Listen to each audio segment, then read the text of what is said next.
आपल्या नीटच्या स्कोरनुसार आपण कोणत्या वेबसाईटचं काउन्सिलिंग करायला पाहिजे?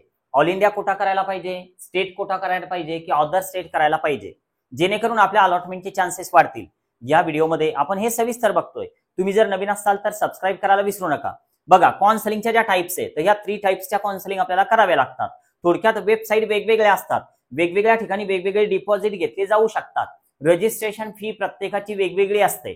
आपला खर्च कुठेतरी कमी व्हावा आणि आपल्याला अलॉटमेंटचे चान्सेस वाढावे असं जर आपल्याला वाटत असेल तर यापैकी आपण कोणती काउन्सिलिंग आपल्या स्कोअरनुसार निवडायला पाहिजे? आपण जस्ट क्वालिफाय आहोत किंवा आपण 600 मार्काच्या वर आहोत किंवा आपण मधोमध आहोत, कुठतरी 200 आणि 400च्या दरम्यान आहोत, 500 पर्यंत आहोत, प्रत्येकाला वेगवेगळ्या काउन्सिलिंग निवडता आल्या पाहिजे आणि बेस्ट कोणती आपल्यासाठी तर हे आपल्याला ठरवता आलं पाहिजे. बघा, 3 प्रकारच्या काउन्सिलिंग. पहिला आहे ऑल इंडिया काउन्सिलिंग. आता याचा अर्थ असा नाही की आपण ऑल इंडिया काउन्सिलिंग केलं म्हणजे आपल्याला महाराष्ट्राच्या बाहेरच जावं लागेल. ऑल इंडिया काउन्सिलिंग मध्ये आपण महाराष्ट्राचे कॉलेजेस जर टाकले तर आपल्याला अलॉटमेंट होताना महाराष्ट्रामधीलच कॉलेज अलॉट होणार आहे. तर त्यामुळं ऑल इंडिया काउन्सिलिंग आपल्याला करायचीच नाही असं जर कोणाच्या मनामध्ये असेल तर हा थोडक्यात एक गैरसमज आहे, तो काढून टाका. ऑल इंडिया काउन्सिलिंग मध्ये फक्त महाराष्ट्रामधले कॉलेजेस जर आपण टाकायचं ठरवलं तर आपल्याला तसं करता येत असते. दुसरं, महाराष्ट्राचा आपला सीईटी सेलचा स्टेट कोटा. तर हा जो स्टेट कोटा आहे तर हा सर्वांनी जवळपास रजिस्ट्रेशन याचं करायला पाहिजे. याचे कट ऑफ नेमके काय जातात प्रत्येक काउन्सिलिंगचे तर हे सुद्धा आपण या व्हिडिओमध्ये डिस्कस करतोय. जो तिसरा प्रकार आहे काउन्सिलिंगचा तर तो आहे अदर स्टेट. अदर स्टेटचं काउन्सिलिंग आपल्या स्कोअरनुसार आपण कोणता स्टेट निवडायला पाहिजे. एमबीबीएस करायचंय, बीडीएस करायचं, बीएमएस करायचं, बीएचएमएस करायचं. अदर स्टेटमध्ये आपल्याला जायचं काम पडू शकतं का आपल्या स्कोअरनुसार माहिती असणं खूप गरजेचं आहे. बघा, सुरुवातीला आपण पहिलं जे काउन्सिलिंग आहे तर याबद्दल सविस्तर बघूया. All India counselling. गैरसमज, ऑल इंडिया म्हणजे पूर्ण भारतात मध्ये कुठं जरी नंबर लागला तर आपल्याला जावं लागल, मनातून काढून टाका. आपण यामध्ये जर का महाराष्ट्रातलेच कॉलेज टाकले तर आपले अलॉटमेंट महाराष्ट्रातच होणार आहे, इतर राज्यात आपल्याला जायचं काम पडणार नाही. यामध्ये एक महत्वाचा अजून असा एक मुद्दा आहे की ऑल इंडिया काउन्सिलिंग मध्ये आपल्याला गव्हर्नमेंट कॉलेजेस उपलब्ध होत असतात, त्यानंतर डीम्ड युनिव्हर्सिटी सुद्धा यामध्ये येतात, त्यानंतर एम्स, जिपमर हे जे कॉलेज आहेत तर हे ऑल इंडिया काउन्सिलिंग मध्ये येतात. थोडक्यात या काउन्सिलिंग मध्ये कॉलेजेस कोणते येणार नाहीत तर जे सेमी गव्हर्नमेंट कॉलेजेस असतात, थोडक्यात प्रायव्हेट कॉलेजेस की ज्यामध्ये स्कॉलरशिप मिळते, तर असे कॉलेजेस या काउन्सिलिंग मध्ये येणार नाहीत, महाराष्ट्रामधले सुद्धा. आता हे काउन्सिलिंग कुणी करावं, कोणत्या स्कोअरवाल्यांनी हे काउन्सिलिंग निवडावं तर हे आपण सविस्तर एकदा बघू. बघा, सुरुवातीला एमबीबीएस, बीडीएस आणि बीएमएस, बीएचएमएस दोन्हींच्या ज्या वेबसाईट आहेत तर ह्या वेगवेगळ्या असतात. समजा आपल्याला एमबीबीएस आणि बीडीएस ऑल इंडिया कोटामधून करायचं तर यासाठी आपल्याला एमसीसी ही वेबसाईट रजिस्ट्रेशनसाठी निवडावी लागते. Medical counselling committee. तुम्ही जर गुगलला सर्च केलं तर नंबर 1 ला रिझल्ट मध्ये आपल्याला ही वेबसाईट येऊन जाते. आता यानंतर जर आपल्याला बीएमएस, बीएचएमएस करायचं ऑल इंडिया कोटामधून महाराष्ट्राचे कॉलेजेस आपल्याला टाकायचे तर यासाठी आपल्याला AACCC ही वेबसाईट निवडावी लागते रजिस्ट्रेशनसाठी. आता कॉलेजेस नेमके कोणते येतील एमसीसी वर तर मी अगोदर सांगितल्याप्रमाणे यामध्ये एम्स कॉलेजेस येतात, एमबीबीएस गव्हर्नमेंट कॉलेजेस येतात, बीडीएस चे गव्हर्नमेंट कॉलेजेस येतात. यानंतर यामध्ये येतात गव्हर्नमेंट कॉलेज सोबत डीम्ड युनिव्हर्सिटी. आता डीम्ड युनिव्हर्सिटीची फी जी आहे तर ती एमबीबीएस साठी जवळपास 20 ते 22 लाखापर्यंत तुमची जाऊ शकते एमबीबीएस साठी. जर तुम्ही बीडीएस करायचं ठरवलं डीम्ड युनिव्हर्सिटीमध्ये तर ही फीस तुमची साधारण 4 ते 6 लाख पर इयर दरम्यान जाऊ शकते. हा पर इयरचं फी स्ट्रक्चर आहे. आता स्कॉलरशिप मिळते नाही मिळत यावर आपण नंतर स्पेशल व्हिडिओ बनवूया. काही पालकांचे अनुभव डीम्ड युनिव्हर्सिटीसाठी त्यांनी शेअर केलेले आहे. आता कट ऑफ कोणी रजिस्ट्रेशन करावं एमसीसीचं महत्वाचं आहे. बघा, जर समजा तुमचा स्कोअर गव्हर्नमेंट कॉलेज सारखा येत असेल, एमबीबीएस गव्हर्नमेंट कॉलेज सारखा, थोडक्यात जर तुम्ही 550 प्लस असाल ओके तर तुम्ही एमसीसीचं रजिस्ट्रेशन एकदा ट्राय करायला पाहिजे. हा जो ऑल इंडिया कोटा आहे तर सर्वात अगोदर रिझल्ट लागल्याबरोबर याचं काउन्सिलिंग सुरू होतं एमसीसीचं. नंतर बाकीचे काउन्सिलिंग हळूहळू 8-10 दिवसांमध्ये सुरू होत चालतात. तुमचा स्कोअर जर 550च्या वर असेल तुम्ही एमसीसीचं काउन्सिलिंग करा गव्हर्नमेंट कॉलेजेससाठी. पण तुमची डीमची तयारी आहे आणि तुम्ही जस्ट क्वालिफाय. आता क्वालिफाईंग क्रायटेरिया हा व्हिडिओ थोडा रिझल्टच्या अगोदर बनवलेला आहे. क्वालिफाईंग क्रायटेरिया किती येतो, 150 येतो का, 150च्या वर जातो का, थोडा कमी येतो. तुम्ही जस्ट क्वालिफाय जरी असाल तरी सुद्धा तुम्ही जर एमसीसीचं रजिस्ट्रेशन केलं डीम्ड युनिव्हर्सिटीसाठी तर हे फायद्याचं ठरू शकतं. कारण डीम्ड युनिव्हर्सिटीचे जे कट ऑफ आहे तर ते क्वालिफाय मार्क्स पर्यंत सुद्धा येतात. क्वालिफाय वाल्यांच्या सुद्धा अलॉटमेंट डीम्ड युनिव्हर्सिटीमध्ये होतात. थोडक्यात एमबीबीएस करायचं, बीडीएस करायचं, पैसे भरण्याची तयारी आहे, मॅनेजमेंटची ऍडमिशन करायची नाही, डोनेशन भरायचं नाही, तर आपण डीम्ड युनिव्हर्सिटी हा पर्याय निवडायला पाहिजे.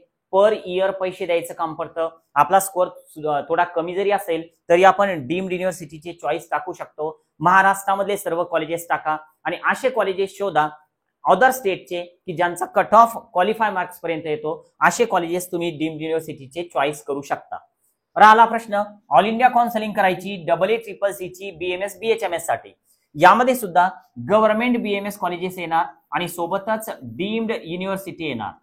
आता गव्हर्नमेंट कॉलेजेस साठी काउन्सिलिंग नेमकं कोणी करावं, AA-CCC चं रजिस्ट्रेशन कोणी करावं? बघा, यावर्षी जर समजा तुमचा स्कोअर एक 450 प्लस जात असेल तर तुम्ही गव्हर्नमेंट BMS साठी AA-CCC चं काउन्सिलिंग करू शकता.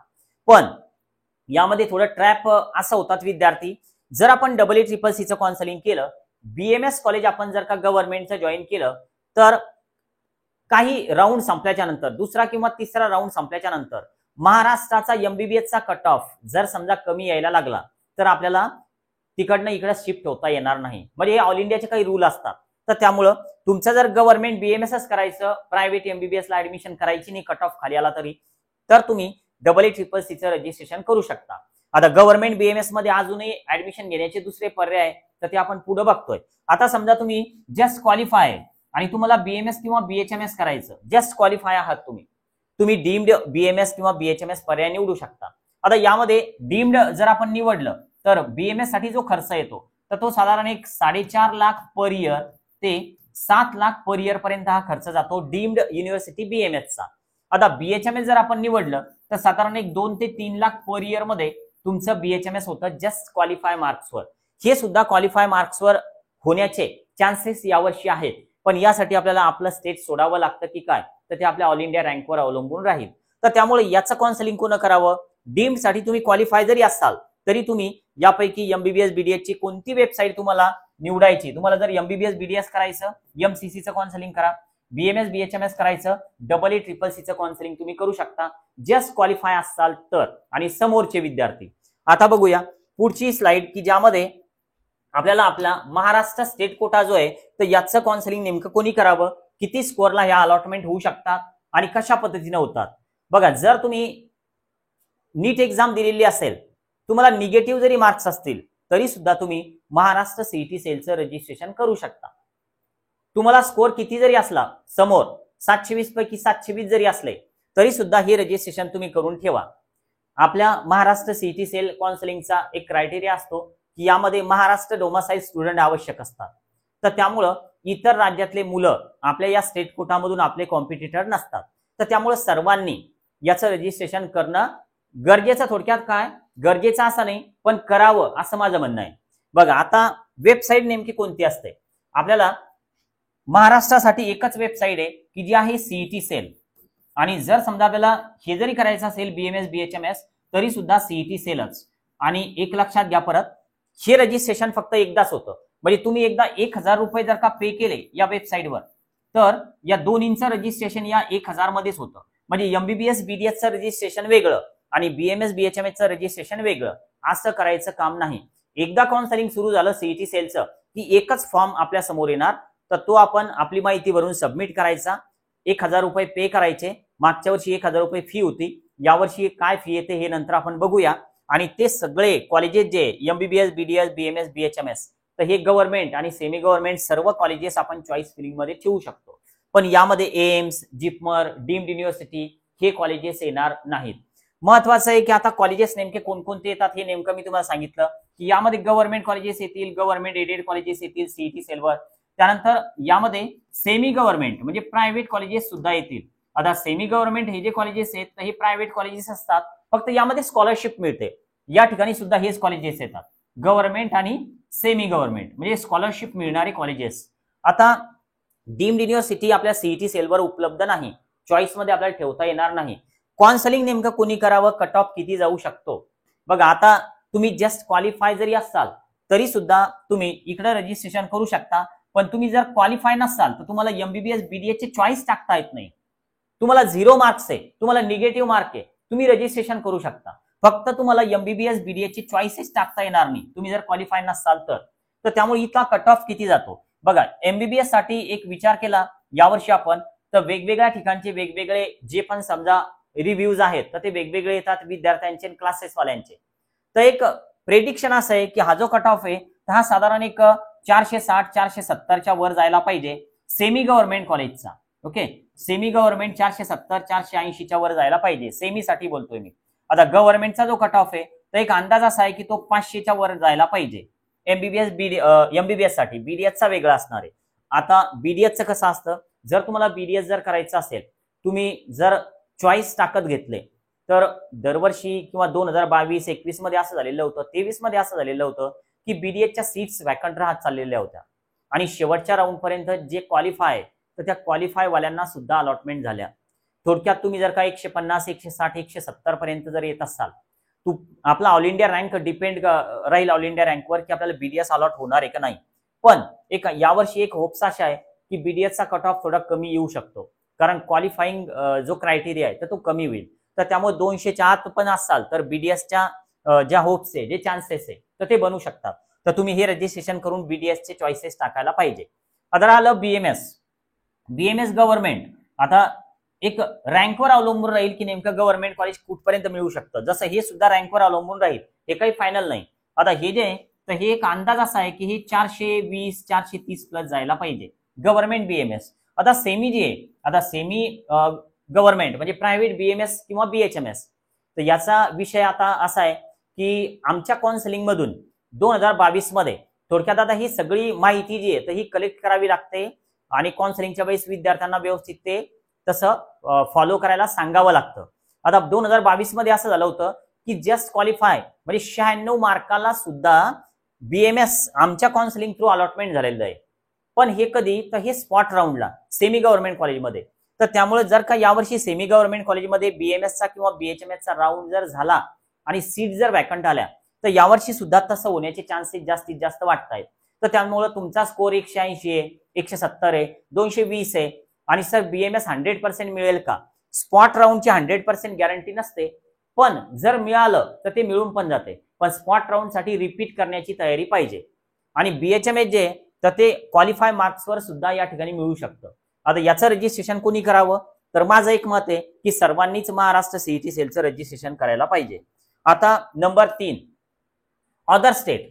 आपण सुरुवातीची जी स्लाइड पाहिली तर ती ऑल इंडिया कोटाची होती तर त्यामध्ये फक्त गव्हर्नमेंट डीम्ड युनिव्हर्सिटी हेच कॉलेजेस होते. पण आता अदर स्टेटमध्ये जर तुम्हाला प्रायव्हेट कॉलेजमध्ये जायचं असेल फॉर एक्झाम्पल तुम्हाला युपीचं एमबीबीएसचं काउन्सिलिंग करायचं दरवर्षी युपीचा एमबीबीएसचा कट ऑफ हा कमी येतो. यावर्षी सुद्धा कमी येण्याचे चान्सेस वाटत आहेत. एमबीबीएस करायचं युपीला 11 lakh 12 lakh 13 lakh per year fees असते प्रायव्हेट कॉलेजची.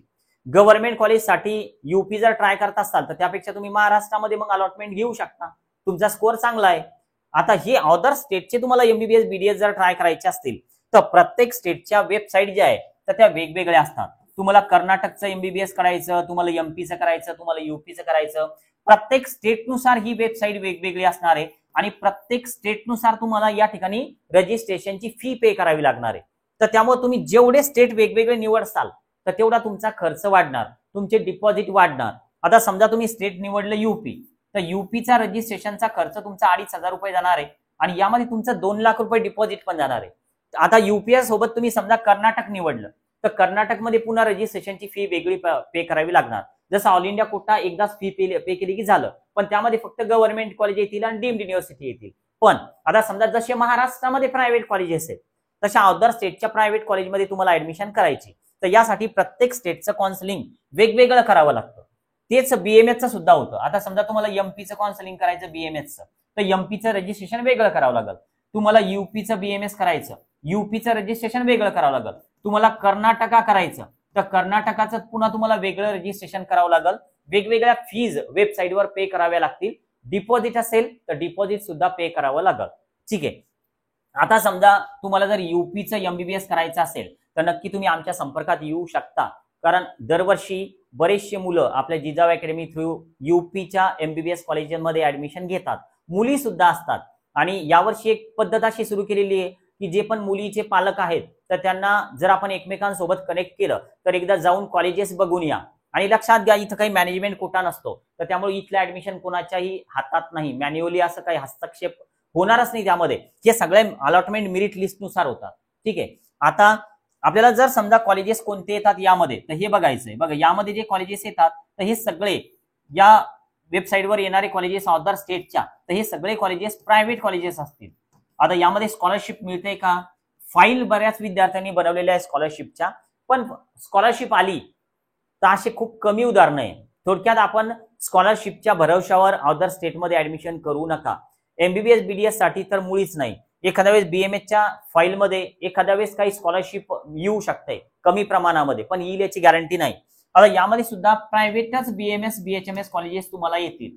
आता कर्नाटकमध्ये कसं आहे की हे लोक पॅकेज ठरवून देतात की 13 lakh package, 14 lakh package, 20 lakh package. जसं आपण कॉलेज निवडतो तसं बीएमएसचं पॅकेज ठरत जातं. यामध्ये थोडा मॅनेजमेंट कोटाचा सुद्धा या ठिकाणी इश्यू येतो. आता बघा एमपीला मॅनेजमेंट कोटा नाही, यूपीला पण मॅनेजमेंट कोटा नाही. सगळ्या ऍडमिशन मेरिट लिस्टनुसार होतात. या सुद्धा मेरिटवरच होतील. आता हे फक्त अलॉटमेंट होणं गरजेचं आहे. पण एमपी मध्ये एक महत्वाचा एक विषय असा येतो की शेवटचा जो राऊंड आहे हा यांच्या कॉलेज लेवलला होतो, आणि त्यामध्ये मग बऱ्याचशा गोष्टी अशा आहेत की ज्या पब्लिकली सांगण्यासारख्या नाही. तर त्यामुळं एमपी जर ट्राय करत असाल, तुमचा स्कोअर जर कमी असेल, एक रिस्क घेण्याची तयारी असेल, तर तुम्ही एमपीचा शेवटचा राऊंड ट्राय करू शकता. आता हे सगळं झालं. आता याचा कट ऑफ किती जातो बघा. तुम्हाला एमबीबीएस करायचं किंवा बीडीएस करायचं. आता बीडीएसचा जर विषय असेल तर तुम्ही क्वालिफाय जरी असाल तरी आमच्या संपर्कात या अदर स्टेटसाठी विदाऊट डोनेशन, आणि त्या फीज मध्ये निगोशिएट करून बीडीएस ची ऍडमिशन होऊ शकते. आता राहिला प्रश्न एमबीबीएसचा, तर एमबीबीएस साठी एक साधारण 200 प्लस किंवा 250 प्लस किंवा जस्ट क्वालिफाय आणि तुमची तयारी आहे एमबीबीएस करण्याची अदर स्टेटमध्ये, आमच्या संपर्कात तुम्ही येऊ शकता. पण आम्ही फक्त यूपीचं काउन्सिलिंग करतो एमबीबीएस साठी. ओके, फक्त यूपी एमबीबीएस, दुसरं कोणतंही अदर स्टेटवालं प्रायव्हेट कॉलेजवालं काउन्सिलिंग आम्ही करत नाही. डीम्ड युनिव्हर्सिटी सगळ्या करता येतील सगळ्या स्टेटच्या, पण अदर स्टेटमध्ये प्रायव्हेट कॉलेजमध्ये आम्ही फक्त यूपीचं काउन्सिलिंग करतो. कारण यामध्ये रिस्क खूप कमी आहे. आपल्याला अगोदर काहीही कुठेही बुकिंग अमाऊंट वगैरे द्यायचं काम पडत नाही. पण तुम्ही जर का दुसरे स्टेट निवडसाल तर तुम्हाला स्टेटनुसार वेगवेगळ्या पद्धती बघायला मिळतील. तर त्यामुळे यूपी आपल्यासाठी सर्वांसाठी खूप सुरक्षित आहे. जोपर्यंत अलॉटमेंट होत नाही तर तोपर्यंत आपली रक्कम आपल्याजवळ राहते. अलॉटमेंट झाल्याच्या नंतरच आपल्याला कॉलेजच्या नावानं डीडी वगैरे काढावा लागतो. तर त्यामुळे यूपी सगळ्या दृष्टीने सुरक्षित आहे आणि आता आपल्या साईडची मुलं यूपी एमबीबीएसला जात आहेत. आता जर समजा तुम्हाला बीएमएस करायचं असेल तर आम्ही यूपी, एमपी, कर्नाटक, त्यानंतर उत्तराखंडचं सुद्धा काउन्सिलिंग करतोय. ठीक आहे, हे सुद्धा तुम्ही जॉईन करू शकता. दिलेला नंबर जर लागत नसेल तर कॉल असा मेसेज करा, तुम्हाला एका काउन्सिलर सोबत, आमच्या काउन्सिलर सोबत तुम्हाला कनेक्ट करून दिलं जाईल. नंतर तुम्ही तुमचा निर्णय घेऊ शकता. आज आपण थांबूया. Okay, bye.